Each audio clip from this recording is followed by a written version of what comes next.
એ ચૂંટણી લડવાની નોબત એ માટે આવી છે કે છેલ્લા 3 ટર્મ છે, આ 3રી ટર્મ છે મારી, છેલ્લી બે ટર્મ મારી પૂરી થઈ ગઈ છે. હું કુતિયાણા વિસ્તારનો ધારાસભ્ય છું. એટલે કુતિયાણા વિસ્તારમાં જે સિટી છે, કુતિયાણા છે તાલુકો છે, એક મારા બીજા તાલુકો રાણામાં આવે છે. એટલે કુતિયાણા તાલુકામાં જે નગરપાલિકા આવે સિટીમાં, એ નગરપાલિકામાં છેલ્લા 30 વર્ષથી એક ચક્રી શાસન ચાલી રહ્યું છે અને ગામનો કોઈ જતો વિકાસ થયો નથી.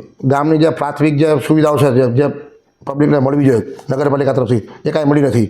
જો કાંઈ ગામમાં સ્ટ્રીટ લાઇટો નથી, આવાસ યોજના પડી છે અધૂરી પડી છે, પેલી ભૂગર્ભ ગટર યોજના પડી છે એ પણ અધૂરી પડી છે, અને નથી રોડ નથી, રસ્તા નથી, લાઇટ પાણીની અસુવિધા બહુ રહે છે ત્યાં. અને આની માટે બધી વારંવાર મને ફરિયાદો આવે છે. એટલે આ વખતે બધી ફરિયાદોને બધું લોકોની માંગણીને ધ્યાનમાં રાખી અને અમે નગરપાલિકા લડી રહ્યા છે.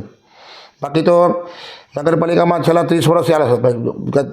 જે નગરપાલિકાના જે પ્રમુખ છે, પહેલાં નાગરિક સમિતિમાંથી પ્રમુખ હતા 10 વર્ષ, પછી કોંગ્રેસના હતા તો કોંગ્રેસમાંથી પ્રમુખ હતા, હવે અત્યારે બીજેપીનું આવ્યું છે સરકાર છે, બીજેપીમાં પ્રમુખ છે.